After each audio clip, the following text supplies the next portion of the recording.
Friends, कैसे आप लोग? उम्मीद करते हैं अच्छे होंगे।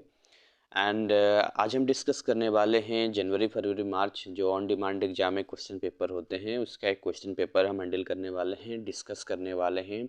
तो पहले मैं क्लियर कर दूं कि कई बच्चे कहेंगे कि सर हम पब्लिक एग्ज़ाम में एग्ज़ाम देने वाले हैं, तो हम इस क्वेश्चन पेपर को क्यों सॉल्व करें, है ना। ऑन डिमांड वाले के लिए तो बहुत गुड न्यूज़ है, क्योंकि उनको क्वेश्चन पेपर मिलता नहीं है। तो ये बहुत अच्छी बात है कि ये इससे उनको आइडिया लग पाएगा। बट ऑन डिमांड एग्जाम के अलावा जो पब्लिक एग्जामिनेशन वाले हैं वो भी इसको सॉल्व करेंगे।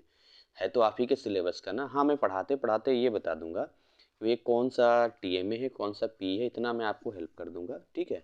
तो आपका क्या है कि उसी हिसाब से आप कर लेना, आप टीएमए वाले छोड़ देना, पी वाले कर लेना अगर पब्लिक एग्जाम में दे रहे हो तो। और एक बात और आपका क्या बोलते हैं, चैनल को सब्सक्राइब जरूर कर लेना, क्योंकि ऐसे बहुत सारे कंटेंट मैं लाता रहता हूँ और बिल्कुल जेन्युइन कंटेंट मेरा होता है। डिस्क्रिप्शन में जाओगे तो बहुत सारे लिंक मिल जाएंगे। हमने जो है आपके लिए कोर्सेस भी डिजाइन कर रखे हैं कि अगर आपके पास 10 दिन का भी समय है तो आप हमारा एक कोर्स है रिकॉर्डेड प्रीमियम, उसको परचेज कर सकते हो। ऐप लिंक डिस्क्रिप्शन में है। हमने आपके लिए व्हाट्सएप एंड टेलीग्राम का फ्री चैनल दिया है ताकि वहाँ से आप अपडेट बनाए रखें। सबसे पहला सवाल की हम यहाँ पर बात करते हैं। द फर्स्ट क्वेश्चन जो यहाँ पर आपको दिख रहा है यहाँ पे, सो इसमें ये दिख रहा है कि एक क्वेश्चन दिया है इस तरीके का आपका, जिसमें आपका लिखा है sine 23 degree minus sine 22 degree. और यहाँ पर देखिए अलग अलग है ना, डिटर्मिनेंट की तरह ये कॉस 23 डिग्री, कॉस 22 डिग्री। सो ये किसके इक्वल होगा, कुछ इस तरह की चीज़ें आपसे पूछी जा रही है, राइट। अब देखिए ये जो क्वेश्चंस होता है जनरली ये बुक 2 से है, तो मैं तो ये सजेस्ट करूँगा कि इसको पी में रखा जाए तो ज़्यादा अच्छा रहेगा, ठीक है। चलिए आगे बात करते हैं। सो नेक्स्ट क्वेश्चन की ओर हम आगे बढ़ते हैं। अगला सवाल आपसे कहता है कि कन्वर्स ऑफ द, है ना, converse of the stamp and statement होगा, स्टेटमेंट, इस स्टेटमेंट को कन्वर्स कीजिए। If you live in Kanpur, यदि आप कानपुर में रहते हैं, ठीक है। If you live in Kanpur, यदि आप कानपुर में रहते हैं, then you have winter clothes, आपके पास विंटर क्लोथ है। और ये आपके ऑप्शन है, यानी यदि आप कानपुर में रहते हैं तो आपके पास ठंड के कपड़े हैं। इसका विलोम कथन क्या होगा, जैसे हिंदी में बोल देता हूँ मैं कि यदि आप कानपुर में नहीं रहते हैं तो आपके पास ठंड के कपड़े नहीं हैं, है ना। यदि आप कानपुर में नहीं रहते हैं तो आपके पास ठंड के कपड़े। ये भी पी का चैप्टर है, ये टीएमए का नहीं है, ये बुक 2 का ही चैप्टर है जो लास्ट चैप्टर में जाता है उसका है। आगे बात करते हैं। यहाँ पे ये सारे क्वेश्चंस आप नोट कर लेना, ज़्यादा अच्छा रहेगा आपके लिए, ठीक है। नेक्स्ट क्वेश्चन है, in triangle A B C which of the following is not true. So इस तरीके का है यहाँ पे कि आपको क्या लगता है इसमें जो साइड्स यहाँ पर दिए गए हैं, तो जनरली क्या होता है कि टू साइड्स हमेशा तीसरे साइड से क्या होता है, बड़ा होता है, ठीक है।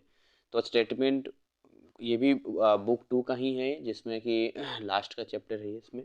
तो ये भी पी का चैप्टर है, जिसमें सिंपल फंडा होता है कि ट्रायंगल किसी भी दो साइड को जब हम ऐड करते हैं तो तीसरे थर्ड साइड से वो क्या होता है, बड़ा होता है, ठीक है ना। ये हिसाब किताब चलता है यहाँ पे। और बाकी यहाँ पर और भी चीज़ें हैं, तो आप इसको मतलब देख सकते हैं इसको। क्वेश्चन नंबर 4 की बात करते हैं। लिखा the value of sine cosec inverse 2/√3 is. अब यहाँ पर जो क्वेश्चंस है इनवर्स ट्रिगोनोमेट्रिक फंक्शन है, ये भी बुक 2 का ही है, यानी पी का ही चैप्टर है। इसको आप सॉल्व करेंगे तो आंसर आपके पास आ जाएगा। क्वेश्चन नंबर 5 की हम लोग बात करते हैं। क्वेश्चन नंबर 5 में कहा है कि the total number of binary operations on the set A B is. ये बुक 1 का है, यानी कि ये टीएमए का है। और इस टीएमए वाले क्वेश्चंस को केवल ऑन डिमांड वाले करेंगे, तो आगे से मैं इतना नहीं बोलूँगा, खाली टीएमए पी बता दूंगा, ठीक। चलिए आगे बात करते हैं। यहाँ पे इस क्वेश्चन 6 को देखते हैं। क्वेश्चन नंबर 6 साफ साफ इंटीग्रेशन क्वेश्चन से, नो डाउट इंटीग्रेशन कैलकुलस में आता है और ये आपका पी चैप्टर से। तो इसमें इंटीग्रेशन में कुछ पार्ट दिए हुए हैं यहाँ पे, है ना। इंटीग्रेशन में कुछ पार्ट यहाँ इस क्वेश्चन में दिया हुआ है, जिसमें ये साफ साफ मेंशन है इन चीज़ों का। ये देखिए कि भैया इस तरीके का एक सवाल है, जिस सवाल में ये दिया गया है कि इंटीग्रेट करके दिया गया है कि इंटीग्रेशन है 1/9 minus x square d x is equal to 1/p log mod में 3 + 6 और 3 - 6 + c। सो बेसिकली यहाँ पर जो पूछता है इसको हम लोग इनडेफिनिट इंटीग्रेशन में इसको लेकर आते हैं, तो इसमें c की वैल्यू यहाँ पर क्या होगी, वैल्यू ऑफ c नहीं, वैल्यू ऑफ p। c तो कांस्टेंट होता है, p की वैल्यू यहाँ पर क्या होगी। ठीक है, तो पी में आ गया ये। नेक्स्ट इंटीग्रेशन का ही है, ये आपका डिफरेंशियल इक्वेशन है, चैप्टर 32 में ये पढ़ना होता है और इसमें मिक्स होता है बेसिकली सारी चीज़ें, इंटीग्रेटिंग फैक्टर हो गया, डिफरेंशिएशन, सब मिक्स होता है। तो ये वाला क्वेश्चन भी पी का है जिसको आप सोल्व करेंगे। क्वेश्चन नंबर 8 की बात करते हैं। क्वेश्चन नंबर 8 भी इंटीग्रेशन है, तो फंक्शंस भी अटैच कर दिया है, नो डाउट इंटीग्रेशन ही है ये। सो चैप्टर 31 है शायद ये। तो इसमें जो है आपका पी का ही चैप्टर है, इसको भी आप सोल्व करना कि इंटीग्रेशन है 1/sin² dx is equal to -fx plus c, then fx क्या होगा, इस तरह से। और क्वेश्चन नंबर 9 की बात करते हैं यहाँ पे, if y is equal to cos x then dy/dx at x is equal to π/2 क्या होगा, ठीक है ना। तो ये जो आप देख रहे हैं ये आपका डिफ्रेंसिएशन में है, यहाँ पर डिफ्रेंसिएशन क्या होगा, ये भी आपका पी चैप्टर है। ठीक, इस तरह से सॉल्व करना, लास्ट में वैल्यू x का पुट कर देंगे तो आंसर आ जाएगा, सिंपल सी बात है। cos x का डिफ्रेंसिएशन निकालिए, π/2 की वैल्यू रखिए, आंसर आपके सामने आ जाएगा। ये ट्रिकी सवाल है, 20-30 सेकंड में आंसर आएगा इसका। क्वेश्चन नंबर 10 की बात करते हैं। क्वेश्चन नंबर 10 जो आपको दिख रहा है इस सवाल में साफ साफ इंटीग्रेशन पहले से है, और ये जो इंटीग्रेशन है नो डाउट आप देख रहे हैं cos² 7 + 3x ये जो लिखा हुआ है ना, प्लस 3x और dx इज इक्वल टू किसके इक्वल होगा। तो ये जो आप ऑप्शन से आंसर, ये क्वेश्चन जो देख रहे हैं ये भी पी का ही है। तो मोस्टली 80% पी चैप्टर्स पूछे जाते हैं, तो इसीलिए ऑन डिमांड एग्जाम में हम लोग सजेस्ट करते हैं कि आप पी चैप्टर्स पहले पढ़ के जाएं, ठीक है, और ध्यान से पढ़ना होगा। इसलिए हमने कोर्स भी डिजाइन किया है कि आप उसको घर पे अच्छे से पढ़िए। मिनिमम 10 दिन का समय एक होना चाहिए स्टडी करने के लिए, और एक दिन में जितना मेहनत कर सकते हो करो, और जिसके पास 10 दिन से ज़्यादा समय है तो उनके लिए बहुत अच्छी बात है। देखिए आगे बात करते हैं, यहाँ पर लिखा है y is equal to sec√t, find dy/dx क्या होगा। सो बेसिकली ये भी डिफ्रेंसिएशन का है, तो इसको भी पी चैप्टर्स में ही हम रखेंगे। क्वेश्चन नंबर 12 की बात करते हैं। यहाँ पर देखिए अभी तक सारा पी मिल रहा है, टीएमए का बस 1 या 2 क्वेश्चन ऊपर मिला था। क्वेश्चन नंबर 12 की बात करते हैं। ये लिखा हुआ है ए, ये लिखा हुआ है 3, ये लिखा है -5, ये लिखा है बी। ये बेसिकली मैट्रिक्स का सवाल होता है जिसमें ये लिखा है 4, 3, -5 और 6, then find the value of a and b. तो इसको सेट करके हमें आंसर देना पड़ता है, ठीक है। तो ये भी पी का ही चैप्टर है ये। राइट, आगे हम बात करते हैं। यहाँ पे क्वेश्चन नंबर 13 थोड़ा बड़ा है, लिखा है कि the figure given below represent function a to b state whether the inverse of function f exist और not, if yes write f, है ना, and in roster form, if no given reason in support of your answer. मतलब नीचे एक function दिया गया है, तो क्या इसका f इनवर्स, f नहीं f इनवर्स रोस्टर रूप में अगर पॉसिबल है तो लिखिए, नहीं है तो नहीं लिखिए इसका। तो वैसे तो ये टीएमए का है ना, लेकिन मैं सजेस्ट करूँगा कि पी चैप्टर्स में भी इससे रिलेटेड रिलेशन फंक्शन है, तो ये सोल्व कर लिया जाए, सभी लोग करेंगे, तो इसको आप पी ही मान के चलो, ठीक है। इसके अलावा क्वेश्चन नंबर 14 की बात करते हैं। बाई इज इक्वल टू ई की पावर कितना है, tan x² है या cos x² है, छोटा करके देखने दो, मुझे तो लग रहा है tan x² है। बड़ा कंफ्यूजन है, ब्लर है ना, क्योंकि हमारे पास सवाल आते हैं तो उसमें ये आता है। अब देखो इसमें ये कंफ्यूजन हो रहा है कि tan है या cos है, मुझे तो cos दिख रहा है, ठीक है cos है। तो ये लिखा हुआ है, मैं यहाँ पर लिख देता हूँ, ये लिखा हुआ है y is equal to e cos x², ठीक है, ये लिखा हुआ है यहाँ पे। तो इसका बताना है कि dy/dx क्या होगा, ये क्या आ जाएगा, ये हमें बताना है, राइट। आगे बात करते हैं यहाँ पे, find the angle between the plane.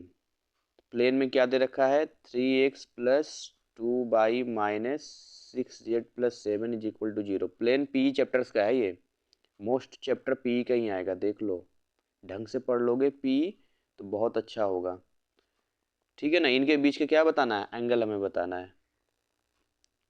Consider the two statements p, you are wet when it rains, you are wet when you are in river combine. ये भी आपका पी चैप्टर है, लास्ट वाला चैप्टर है इसका। तो 16 क्वेश्चन मुझे लगता है 2 क्वेश्चन जो है टीएमए के मिला, मोस्टली क्वेश्चन हमें जो है पी का मिल रहा है यहाँ पे। सेक्शन सी में यहाँ पर आते हैं, इन क्वेश्चंस में जो 4 मार्क्स का आया है, ये कितने हैं, ये 2 मार्क्स थे। अब 4 मार्क्स में आते हैं यहाँ पे, तो 4 मार्क्स में एक ऑप्शनल भी था यहाँ पर शायद इसका, अच्छा 16, अच्छा 17 है ये, ठीक है 17, क्वेश्चन नंबर 17 यहाँ से है, स्टार्ट है और 17 पूछ रहा है कि ये क्वेश्चन नंबर 17 है, ठीक है। ये कह रहा है इफ ए 5 माइनस 1 इन, अच्छा 3D है ये, फाइंड द इफेक्ट, ये भी पी चैप्टर से है, ठीक है पी चैप्टर से ये। और इफ टू ए मैट्रिसेज का सवाल है ये, तो then find the value of, ये भी पी चैप्टर्स में आता है, ठीक है चैप्टर 20 में आता है ये। फिर उसके बाद ये इंटीग्रेशन का दिया है इस तरीके का, लोअर लिमिट -π/2 और अपर लिमिट π/2, और ये दिया है sin 5x dx, ये भी पी का ही चैप्टर है भाई, ठीक। इसके अलावा if x is equal to a1 plus cos theta and y is equal to b theta minus sin dy by differentiation, ये भी पी का ही चैप्टर है। Solve the differential equation 100 definitely, 2x 1 plus y square d x plus 2y 1 plus x square d y, ये भी पी का ही चैप्टर है, ठीक है। प्रूव डैट, अब ये प्रूव करना है, तो 2 tan inverse 1/2, tan inverse 1/5, tan inverse 23/1, ये भी इनवर्स ट्रिग्नोमेट्री फंक्शन है, ये भी पी का ही चैप्टर है। इसके लिए लिख ले कि स्टार भी ये binary operation on Q define a define whether is a associative is not, ये टीएमए का है शायद, बुक 1 से आता है, सेट वाले चैप्टर से है ये टीएमए का है, ठीक है 4 मार्क्स का। क्वेश्चन नंबर 20 की बात करते हैं।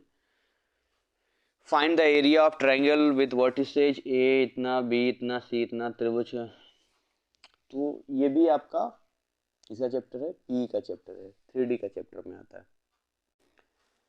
नेक्स्ट बात करते हैं, so the relation R on the set S of all real, define R इतना इतना इज रिफ्लेक्टिव और सिमेट्रिक, टीएमए है, सेट वाले चैप्टर से है। Using product rule find the derivative of this, derivative differentiation, ये पी का चैप्टर है। इसके अलावा क्वेश्चन नंबर 27 की बात करते हैं, x is equal to 280 square by 280 find d by d x, differentiation पी का चैप्टर है। y is equal to x की पावर क्या लिखा है, y is equal to x फिर x की पावर x, तो इसका निकालिए, ये भी आपका p का ही चैप्टर है, ठीक है। सो नेक्स्ट क्वेश्चंस की बात करते हैं, ये सेक्शन डी पे आ गया जो कि 6 मार्क्स का है। अक्सर ये सवाल पूछा जाता है, इसमें लिखा है कि a man has 1440 to purchase 2 types of shares P and Q, ठीक है। So market price one of share of type P 180 है और क्यू का 120 है।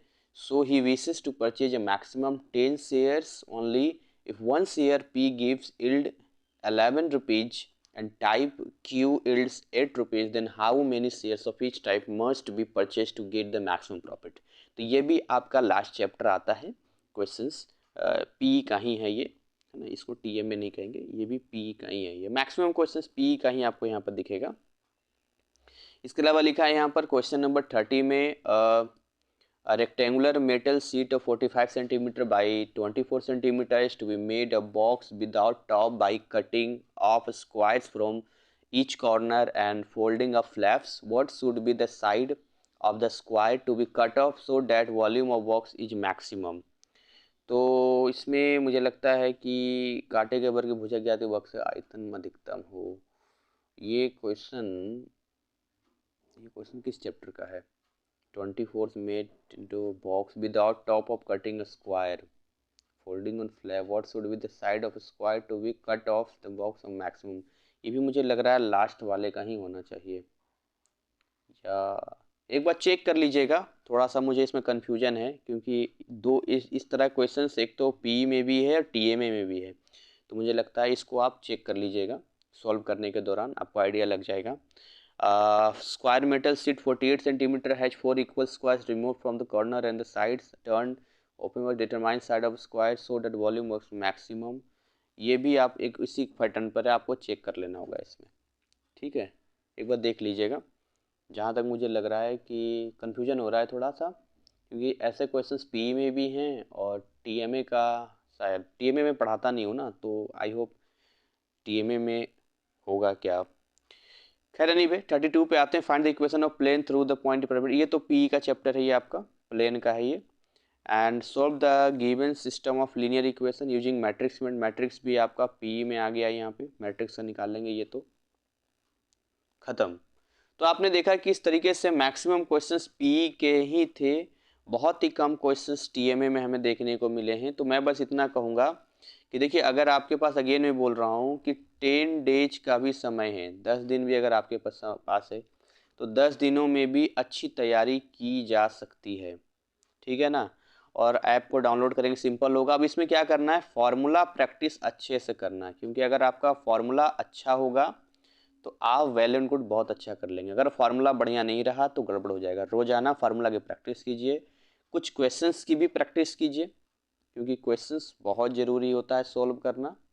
इसके लिए हमने वीवीआई सेट भी दे रखा है अपने ऐप में, उससे भी आप कर सकते हैं अगर सिलेबस आपका पढ़ा हुआ है तो जैसे भी कीजिए, मतलब इस लायक बनिए कि आपको क्वेश्चन सॉल्व कर देना है, सीधी सी बात है, और अच्छा नंबर लाना है। तो हमारी शुभकामनाएं, वेस्ट विशेज हमेशा आपके साथ है।